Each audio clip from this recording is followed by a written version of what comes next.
Good afternoon on this gorgeous day, everyone, and welcome to the channel. Today I'm going to be showing you guys how to change the transmission oil on your Duramax, as well as both filters, and how to change the PTO cover gaskets as well. So I'm going to recommend changing the transmission fluid as well as internal and external filter and the transmission pan gasket about every 60,000 miles.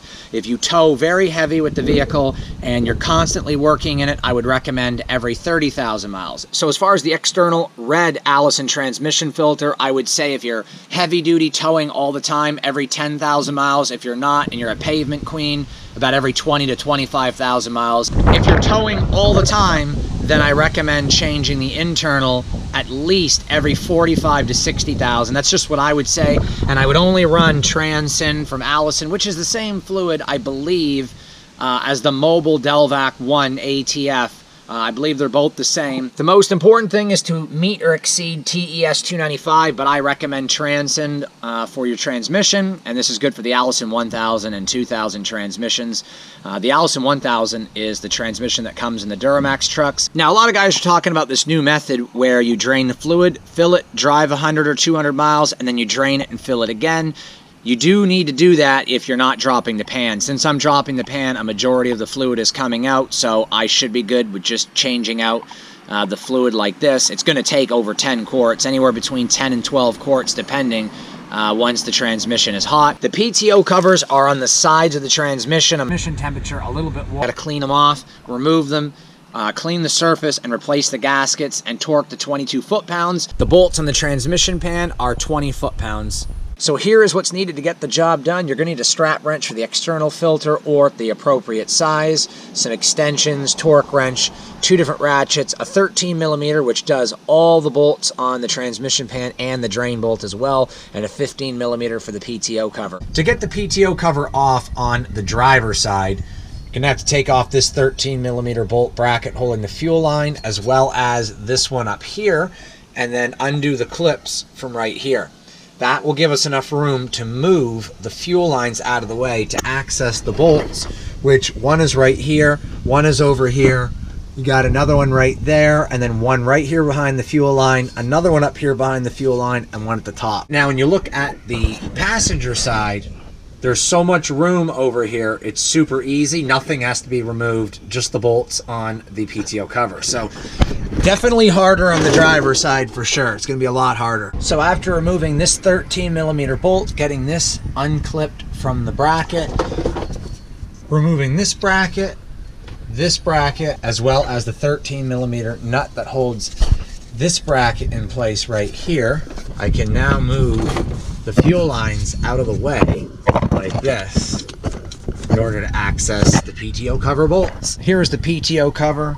Some transmission fluid has spilled out. You can see up here everything is spotless, but it has been leaking, so I'm going to clean this cover up completely, remove the old gasket, wipe everything up and replace it, then move on to the passenger side. I used some rope here to tie the fuel lines high enough so I could make room. You guys could do that. I tied it up over here just to get it out of the way. Makes the job a lot easier, I'll tell you. So here is the PTO cover, fully cleaned, ready for the new gasket. Much better. It was so dirty. Now I'm going to go up there and clean the surface on the transmission, and then I'll be able to get the new gasket on. So this is how the gasket lines up. The tab goes on the top left side when you're looking at the transmission, and I'm going to put in one bolt at a time. So here you can see everything is clean. Everything's torqued back to spec, put back together, not too bad. And if you look at how clean this side is now, looking at the passenger side, you can see how dirty it is.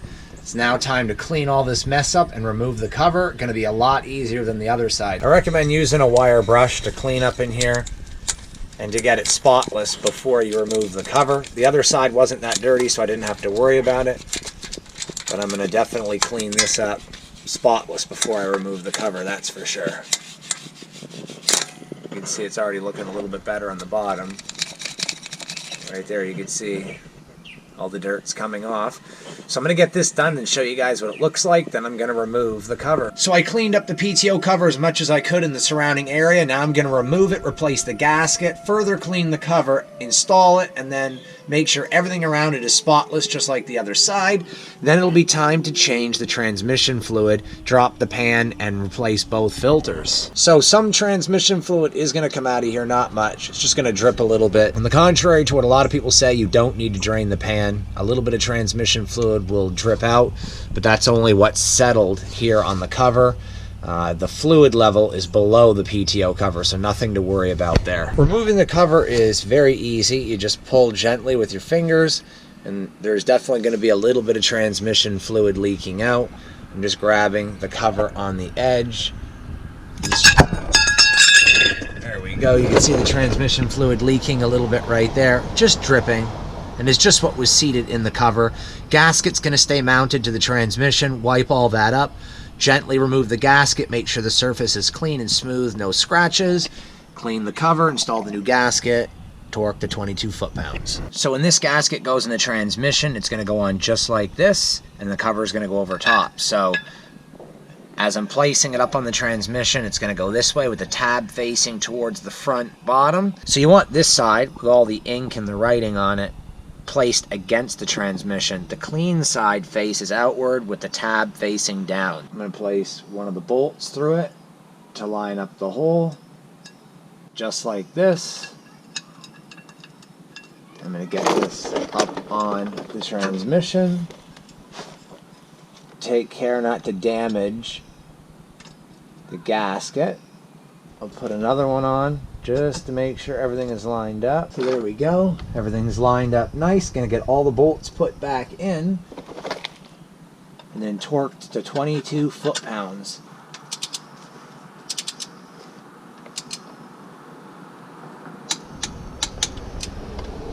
So everything up in here is pretty spotless if you ask me. It looks fantastic. Torqued down to 22 foot-pounds. And if there's any leaks, I'll definitely see it now as everything is spotless. It is time to service the transmission with both filters, dropping the pan, and adding new fluid.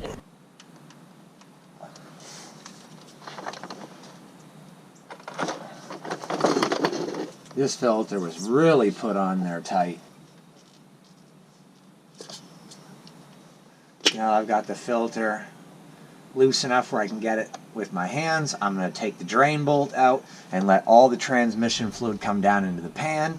Then I'm going to drop this filter, drop the pan and the internal filter, clean everything out, make sure the magnet is there and everything's good to go. Okay, it is time to drain the transmission fluid. It's getting a little dark here, so I've had to get some lights under the truck.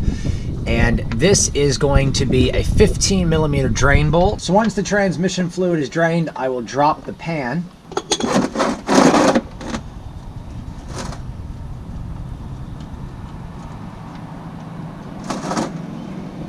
Now this fluid definitely doesn't look dirty.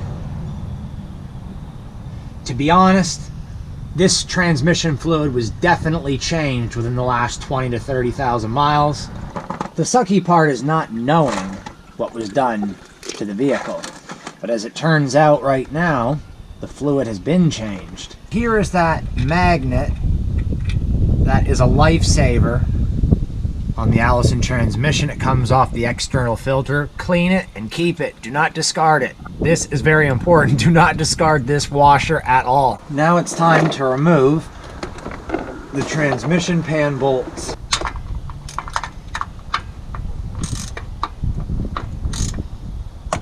Now the easiest way to do this, now that all the bolts are loose, is to put the drain pan bolt back in, since we're dropping the pan anyway, and any residual fluid in the pan we can drain out. This way we're not pulling this off while it's dripping.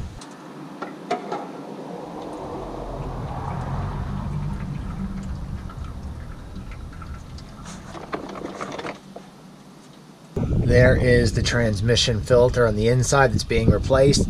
It just seats up inside the transmission. So to remove the old transmission filter, you're just gonna pull straight down it like so and unseat it. What holds the transmission filter in place is a rubber grommet that goes over top of the shaft, which is actually stuck inside the transmission right now. Not a big deal. I'm gonna put this over here with the other filter. The seal for the internal filter is right there. It's just got to be removed. The old oil seal from the transmission filter has been removed. Now I'm pretty much ready to get the new oil filter put on. I just got to clean around the outside of the pan. So now I'm situating the new filter. Okay. So based on the condition of the pan, as well as the magnet, I would say that this transmission fluid was changed about 30,000 miles ago, maybe less. The previous owner definitely changed the transmission fluid, as there's no way this fluid has 100,000 miles on it. So I don't know exactly when it happened, but probably in the 50 to 75,000 mile range, which puts it at about 25 to 35,000 miles right now since it's been changed. That's my guesstimate. If you guys look at that right now, there's no way, absolutely no way, that fluid is going to be 100,000 miles looking that clean. There's just no way. So he definitely took care of it, which is a good thing. Now it's time to clean up the transmission pan, get it set up in there and everything torqued to spec and cleaned up, and get the external filter on. Then I can start filling up the fluid. So the pan is spotless. There's a little bit of discoloration from the dirt around the edges, but everything's nice and smooth, degreased, clean. The magnet is spotless. Everything inside the pan is spotless clean as well. So here's the brand new transmission pan gasket. I've got that situated on the transmission pan. Now it's time to get this seated up onto the transmission. The drain plug bolt must be facing the rear passenger side. And once this is lined up, I can get the first bolt started right up here.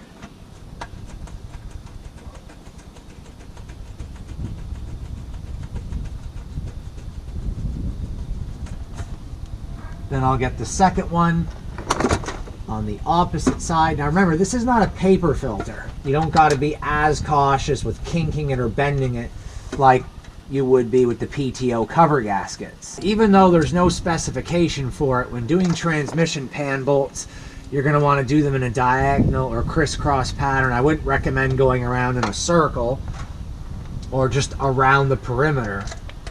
I'm sure many people have done this, but I don't like to do it. Do not tighten any of these bolts until all of them are installed. This way you know for sure everything lines up the way it should. We'll start here at the, you could say 9 or 10 o'clock position. I'm going to go over to this side.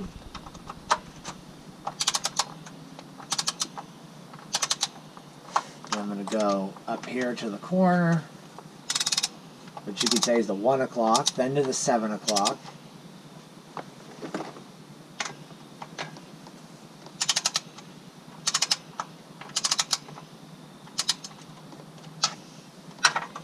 And then up here to like the 11 o'clock position and the 5.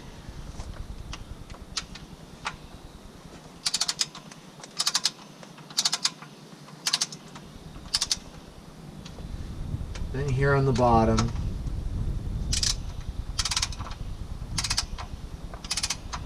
Then up here on the top.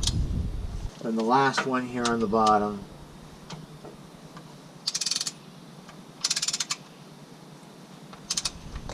And this last one here on the top. So now I'm going to go around the perimeter to make sure they're all torqued to spec.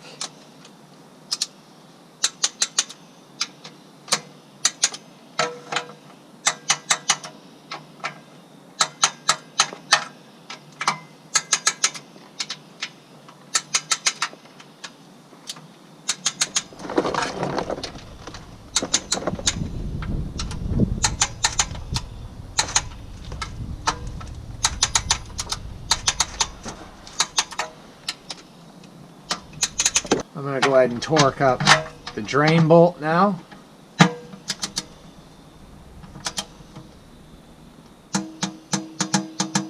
Now since this filter is going up completely vertical and not tilting at all, we can fill it full and then seat it up with the magnet onto the transmission and tighten it down. This way it's not dry. I really hate installing filters completely dry like that, so it's definitely not a good thing. It can't hurt to fill it up, that's for sure. Gonna put a little bit of transmission fluid on the O-ring, almost like you would do with an oil filter. so this way it doesn't seize up against the transmission when I try to remove it next time. So do not forget to seat this washer like so. We're going to place it right up here, right there. And you want to make sure that no matter what, that you put this back up. Do not forget to put this magnetic washer up there, otherwise you're only hurting yourself. This is Allison's saving grace right here. Do not forget to put this up there. Now I'm going to go ahead and put the new filter on.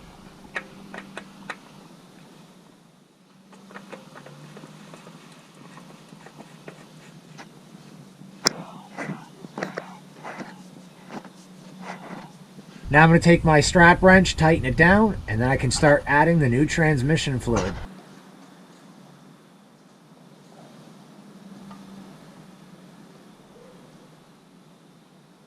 Everything's nice and clean, torque down to spec, PTO covers are done, filter, everything is done. In order to fill the transmission fluid, got to pull the dipstick out, which is right here at the back of the engine, get a nice funnel in there to get the fluid down into the transmission. So there is 2 marks on the transmission dipstick. The bottom one is cold and the top one is hot.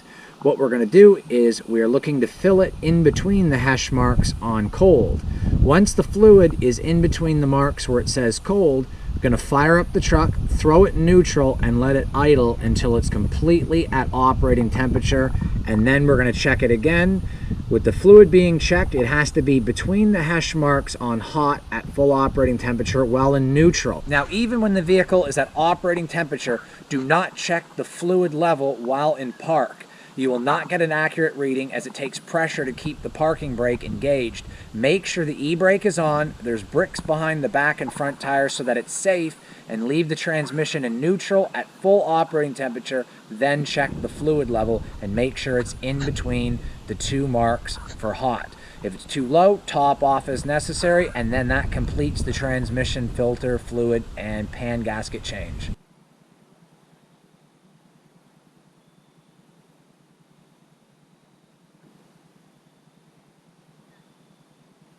And you're going to have to put the dipstick in multiple times because we're filling from the dipstick hole. The dipstick is going to collect the fluid from the sides of the tunnel going down, so it's not going to be very accurate the first couple of times. Now that the transmission is warming up, I'm going to take it out of neutral. We're going to put it in drive, leave it there for a few seconds. I'm going to go back to reverse. We're going to leave it there for a few seconds as well. Then we're going to go to manual 1. We're going to switch to 2nd gear. Going to switch to 3rd gear. Going to switch to 4th, 5th, then 6th. Then make our way back down through the gears. About 2 seconds on each one. Now we're in 2nd. Now we're in 1st. Now we'll go up to drive for a few more seconds. Now we're going to go back to neutral, then we're going to shift into reverse. Now we're going to shift into park, and we're going to leave it in park for about 5 seconds. And now we're going to go ahead and put it back into reverse one more time, leave it there for about 5 seconds. Now we're going to go into neutral. Now the reason I do this is to circulate the transmission fluid, and the reason for that is because when I filled 2 gallons, which is just under 8 quarts, into the transmission dipstick to fill the pan, it shows that it's actually overfilled when there's no way that it's overfilled, considering over 10 quarts came out and I only put 8 in. I'm really 2 quarts low. So the reason I just did that is to circulate the fluid through the transmission. Just idling in neutral will not do that. And according to the dipstick, I'm a couple of quarts too high, when in reality I only put 8 quarts in and I drained 10 out, which means I should be 2 quarts low. And that's because that fluid has not circulated through the transmission. It can hold upwards of 16 or 17 quarts and I only got 10 or 11 out, which means some of that fluid while I was changing the pan has dripped out of the transmission. And in order to get it back through, I have to cycle through the gears, reverse and neutral, and then into park, and then back through the gears again like I just did. This way, all the fluid is being sucked up by the pump through the transmission, so this way I can get a more accurate reading when it's warm. It's time to get up under the truck and check for any leaks. And I do not see any. PTO covers looking good. Transmission looking good, no leaks. So what I'm going to do is I'm going to drive it around and get it up to operating temperature and check again. Do not drive the truck rough at all. Drive it very calmly and slowly till it gets up to operating temperature of at least 150 or 160 degrees Fahrenheit. Then check the fluid on the dipstick while the truck is in neutral, and once it's in the center of the two hash marks on the dipstick in between the hot level, that's where you want it, in between the hot level hash marks on the dipstick at 160 degrees. I got it filled right here in between the hash marks on the hot level indicator on the dipstick. It's 140 degrees on the transmission, so that should be plenty. You can see right there is the hot indicator, and it's right in the middle. So this way, if it gets a little hotter and the level goes up a little bit, I'll still be below the top line, which is the reason why I go in the middle at 140, 150 degrees. Well, that's going to do it for today's video, changing out the transmission filter, internal and external, the gaskets, dropping the pan, changing the fluid, as well as changing the PTO cover gaskets.